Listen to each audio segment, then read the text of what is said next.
Hello, good afternoon, welcome back to my channel.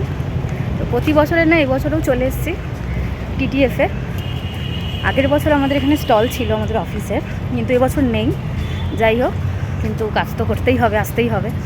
তো চলে এসেছি ঠিক আইটিসি রয়্যাল বেঙ্গলের অপোজিটে বিশ্ব বাংলা মেলা প্রাঙ্গণ, এখানেই হয় ট্যুরিজম। আমি হাঁপিয়ে যাচ্ছি কারণ সিঁড়ি উঠেছি, তো সিঁড়ি উঠে কথা বলছি। তো নতুন রকম অনেক এক্সপিরিয়েন্স হবে, যেটা লাস্ট ইয়ারে হয়েছিল, একদম প্রথম ছিলাম। এটা আমার দ্বিতীয়বার, তার জন্য আমি ভীষণ এক্সাইটেড।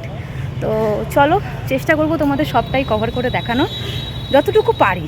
সবটা বললে তো আর হয় না, কারণ 500+ স্টল থাকে। ঠিক আছে, তোমরা যারা ঘুরতে ভালোবাসো, ঘুরতে ইন্টারেস্ট রাখো, তারা বুঝবে এর মর্মটা কী।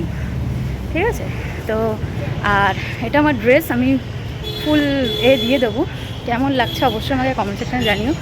নতুন ধরনের নতুন সাবজেক্টের ভিডিও বানাচ্ছি, আশা করছি তোমরা আমাকে সাপোর্ট করবে যেমন করে এসছো এতদিন। চলো, তো চলো ভেতরে ঢোকা যাক। জানি না কি হবে, আগের বার তো আমাদের স্টল ছিল, তাই জন্য আমাদের একটা আই কার্ড ছিল। আই কার্ড ছাড়া এখানে ঢুকতে দেয় না। তো চলো দেখি, এই সামনেটা দেখেই কি ভালো লাগছে। আর আগের বছরের সব স্মৃতিগুলো মনে পড়ে যাচ্ছে, বুঝলে তো। আগের বছর এখানে স্টল ছিল আমাদের, খুব আনন্দ হচ্ছিল।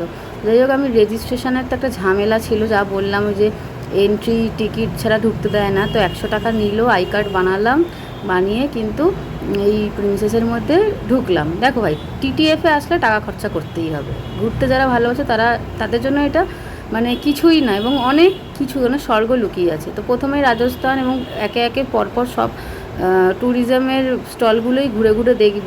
প্রচুর স্টল, 300-র বেশি স্টল থাকে। তো প্রত্যেকটা ঘুরে ঘুরে দেখতে গেলে মিনিমাম 4 ঘন্টা তো লাগবেই।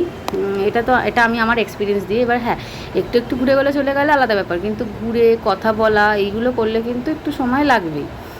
তো এই দেখুন, থাইল্যান্ডে চলেছে, থাইল্যান্ড ডিএমসি। এই ম্যাডামের সাথে কথা বলেছি। হ্যাঁ, থাই ভাষায় কথা বলছিল, হয়তো কিছু তেমন বুঝতে পারিনি, কিন্তু আমি ছোটো ছোটো ইংলিশে কথা বলছিলাম, উনি কিন্তু বুঝতে পেরেছেন, এবং ওনার যে অ্যাসিস্ট্যান্ট তিনি কিন্তু আমাকে বাদবাকিটা বুঝিয়েছেন। এটা হচ্ছে ভিয়েতনামের আর কি ডিএমসি, ভিয়েতনাম কম্বোডিয়া এনারা করেন। তো এই স্টলের ভদ্রলোক কিন্তু অত বেশি অ্যাটেন্ড করেনি, কিন্তু যেগুলো ডিএমসি ছিল খুব অ্যাটেন্ড করেছে। এগুলো আন্দামান ছিল, এনাদের সাথেও খুব ভালো কথা হয়েছে। আর জানো তো, একটা জিনিস খুব কমন এখানে, এজেন্ট, এটা তো B2B বেশি, এজেন্টই বেশি। তো এজেন্টদের কিন্তু এরা অনেকভাবে এন্টারটেন করার চেষ্টা করে, যেমন চকলেট রাখে, লজেন্স রাখে, গেস্টদেরকে যারা স্পট বুকিং করে তাদের জন্য কিছু গিফট রাখে। আবার অনেক জায়গায় এজেন্টদেরকেও কিন্তু সুন্দর সুন্দর ব্যাগ দিয়ে ওরা ওয়েলকাম জানায়। তো এই জিনিসটা খুবই আমার ভালো লাগে। টিটিএফে বলো বা বিটিএফে বলো, টিটিএফেই মেনলি আমার জন্য তো বিটিএফটা প্রথম ছিল এবছর। তো যাই হোক, সময় কখন কেটে গেল 4-5 ঘন্টা বুঝতেই পারিনি। এখন বেরিয়ে পড়েছি, চলো টাটা।